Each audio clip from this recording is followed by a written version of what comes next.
By daytime, I'm just another grunt out on the line, sniffing dirt, kicking rocks, fighting the good fight, and enjoying it. But by nighttime, I'm quite possibly the best weather forecaster that you have, at least in the BC interior. So let's talk about, some of the things I've been warning you about.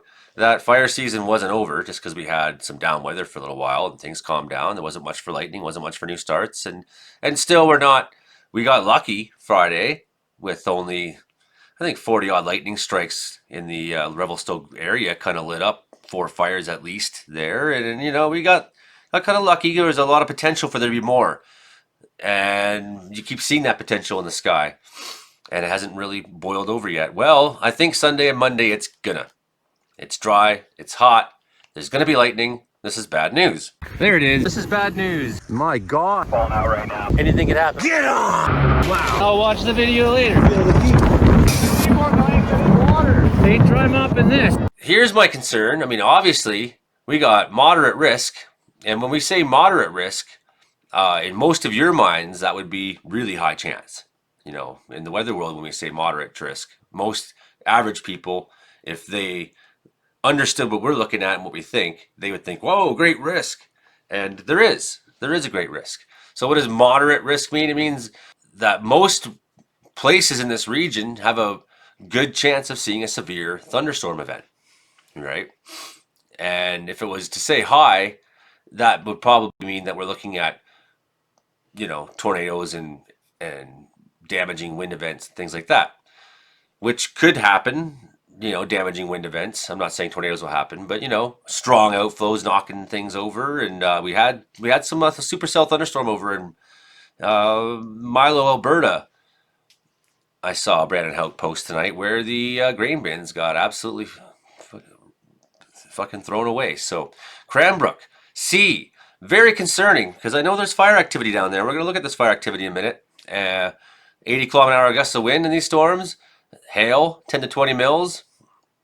If you're lucky, chance for a lot of new fire starts there. This high chance, moderate chance for the Kelowna area. For D, that's 80 gusts. That's solid hail. Solid hail, that's 1 on the hail scale. 15, less rain. I'm not expecting a lot of rain in these storms, and certainly the lightning can reach out and do what it wants. So these are concerning things. And we have this E section, which is also on Vancouver Island, where it's quite dry now, and there's been some fires. That's concerning for them. Probably going to see a little bit of lightning there. In fact, some probably pretty good storms. E, we're looking at 1 to 2 on the hail scale. B, 10 to 20 mils. We have the situation going on here where the Chilcotin River's had a big slide. And thunderstorms in the Chilcotin River Valley pose. I don't think anyone else has said this yet, but I've been thinking this for days. When I seen that there's going to be thunderstorms there and knew this, that I'm concerned about, significant rain accumulation in and around that area, on the dam, on the slope above, upriver, raising the water levels, pushing more water. Concerned. Now we're not looking at great amounts of rain, 10 to 20 mils, but that's a dry area. It doesn't usually rain much often, but the Caribou getting cut in half, looking like Prince George getting a break from it all. So that's nice for now. Mostly I'm looking at the forecast this next week and seeing a lot of what I would expect to see would be this map. I've been thinking that for these days ahead of time. Like, you're going to see stronger, more consistent thunderstorms down there this week. And as you go north, the risk is going to go down. We do have the risk still up in Fort Nelson. So that's just Sunday. 5,000 lightning strikes in the southern interior. That's more than possible. Well, what kind of numbers are we talking about? Maybe higher. Maybe some very strong thunderstorms. People hear things like high CAPE values and they get a little bit nervous. Like, what does that mean? Convective available potential energy seems to be building in the afternoons. Saturday, we may see thunderstorms still break out tonight. Even though it's been quiet today, that's when most of the thunderstorm action seemed to happen last night. high Cape values for BC. Oh, Sunday, Alberta. Now look at this. We got the Cape values. Vancouver Island, up the Coast Mountain Range, into the Chilcotin, the Rockies. The Rockies, I think you're going to see lightning up and down. Lots of lightning potential in the Coast Mountains. And Monday, oh, let's back up a little bit on that. Look at this big old blob. That's pretty high. That's high Cape values for BC especially. So looking like Selkirk's, Kootenays, maybe Revelstoke area again. Seems to be a theme going on here. Southeast. So we got unstable air masses moving into southern British Columbia, trying to work their way through. You can see they're coming. You can see this low pressure is feeding the heat up into BC. We got heat warnings up and down. A lot of places seeing really high heat. Southern BC, heat warnings, special air quality statements. So we are into heat warnings in southern BC. How hot? Well, let's find out. And now into the end of the weekend, Fraser Canyon, Okanagan, all those places, temperatures are very high. Daytime highs will continue to mid-upper 30s. Overnight lows in the high teens. Above average heat will persist until the end of the weekend. Temperatures are expected to cool below the warning criteria. Heat affects everyone, but the risks are greater for senior and people who the risks are greater for. So heat warning through a lot of southern BC, and that even continues for the island. Heat warnings where, and then you're going to get some lightning possibly. So the two are connected. The two are connected. Extra hot down south. And I don't know, it's like 8 o'clock now. I'm making this. And 35 in Kelowna, last report. 33 in Kamloops. 37 in Ashcroft. Pretty high temperatures, right? Quesnel 27. Very warm today. Sliding Mountain felt warmer than 21, I'm sure, there during the afternoon. 26 in Prince George still. So in the last hour or so, it's still quite warm. The cusp at 31. That's fire weather going on in these places. That's a general area that it doesn't want 30-degree weather, but you're getting it. Cranbrook 31. So we've got some concerning things about fire potential here with the heat. We got records on Saturday, 3rd of August. Lillooet beat their old degree slightly. Soyuz, that's 39.4. Even in a Soyuz, that's hot. That's super hot. Penticton 38.1. My God, yeah, these are some hot temperatures. Summerland 36, tied it. Vernon, new record of 37.4. So almost a degree above.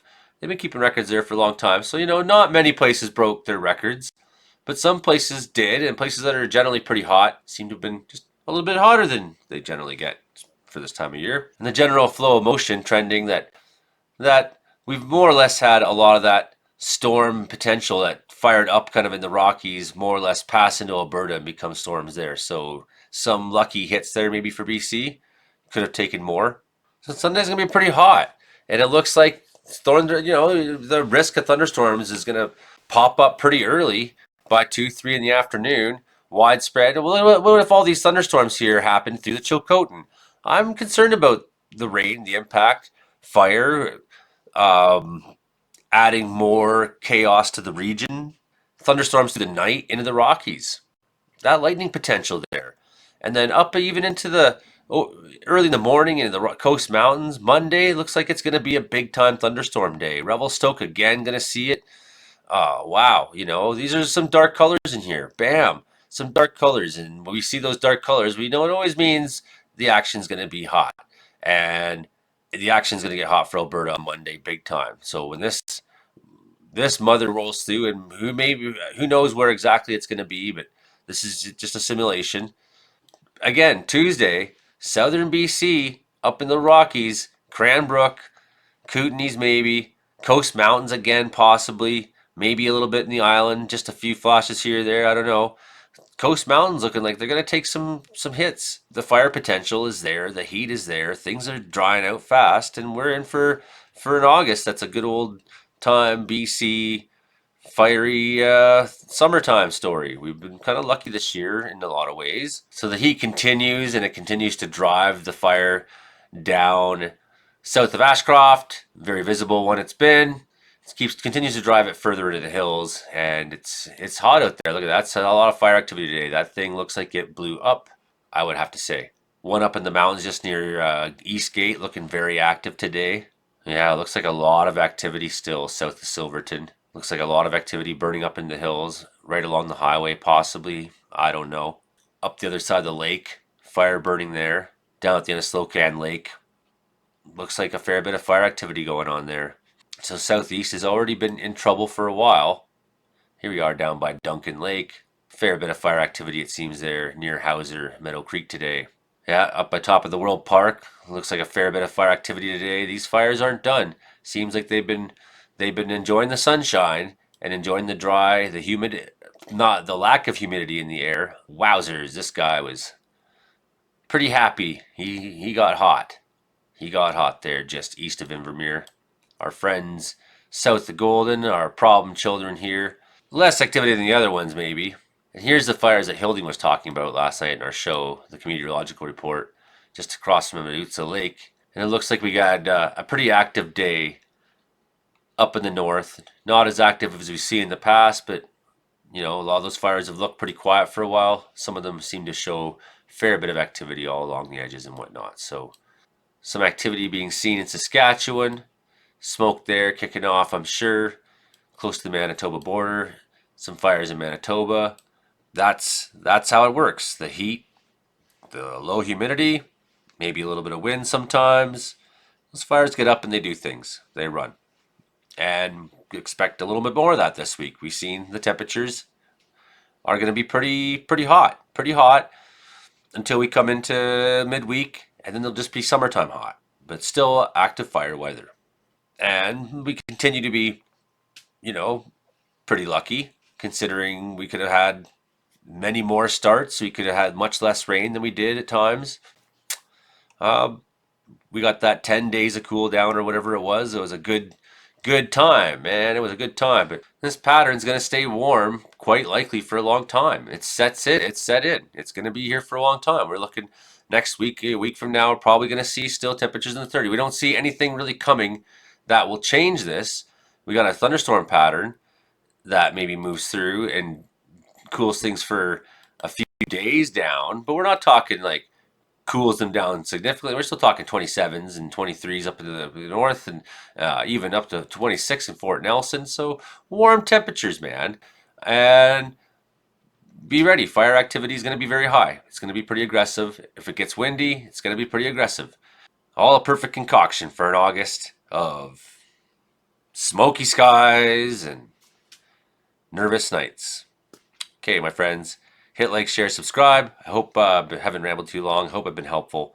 Uh, please join the Patreon if you can. I would really appreciate that.